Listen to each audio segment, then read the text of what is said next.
Selamat pagi saudara-saudara yang terkasih dalam Yesus Kristus. Kita bertemu kembali dari Gereja Masehi Advent hari ke-7 Sidang Jemaat Sejauh Puro yang ada di kota Surakarta. Di pagi hari ini kami akan membawakan suatu renungan dengan judul Siapa Harapan Hidupmu.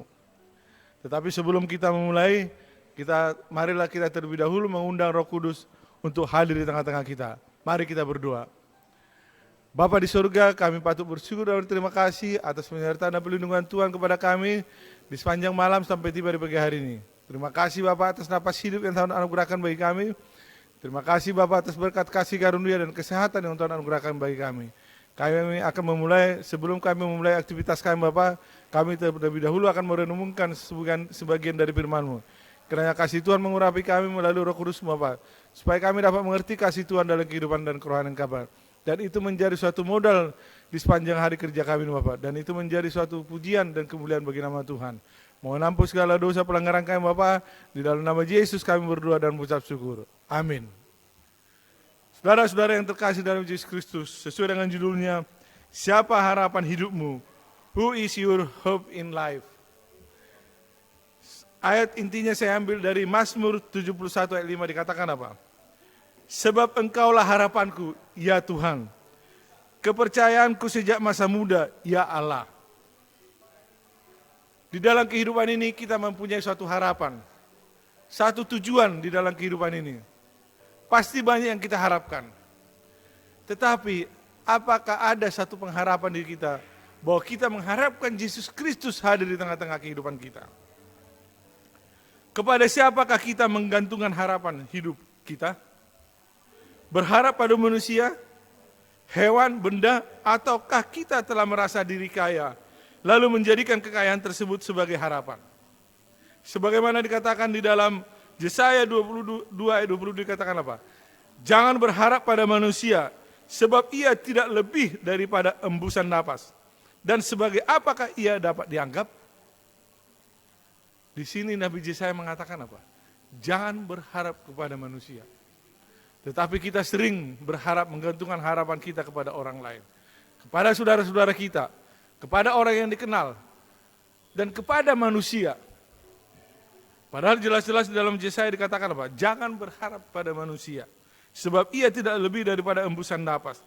Dan sebagai apakah ia dapat dianggap? Dan juga di dalam 1 Timotius 6 ayat 17 dikatakan apa? Peringatkanlah kepada orang-orang kaya di dunia ini, agar mereka jangan tinggi hati dan jangan berharap pada sesuatu yang tak tentu seperti kekayaan.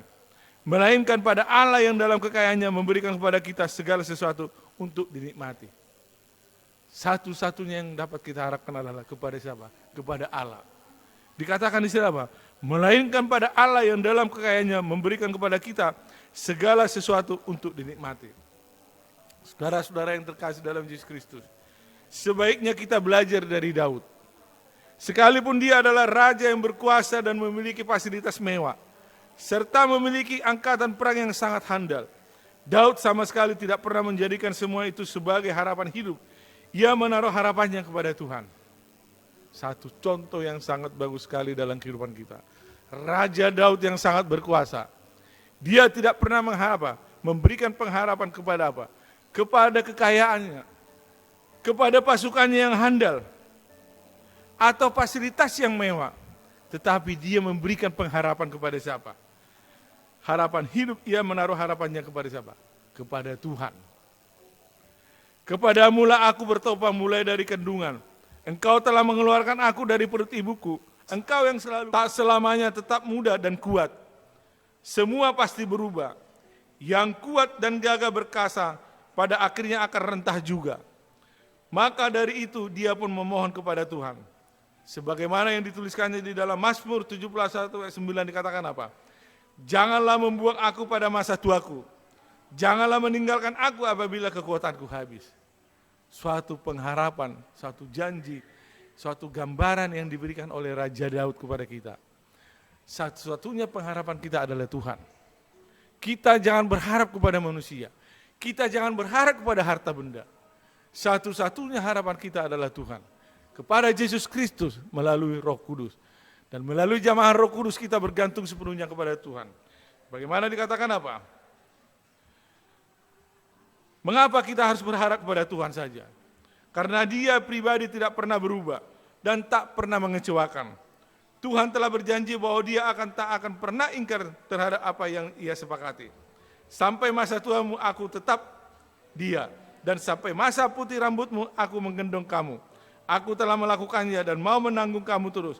Aku mau memikul kamu dan menyelamatkan kamu. Yesaya 46 ayat 4. Maka dari itu, jangan pernah kita menjauhkan diri dari Tuhan dan menaruh harapan kepada apapun yang ada di dunia ini.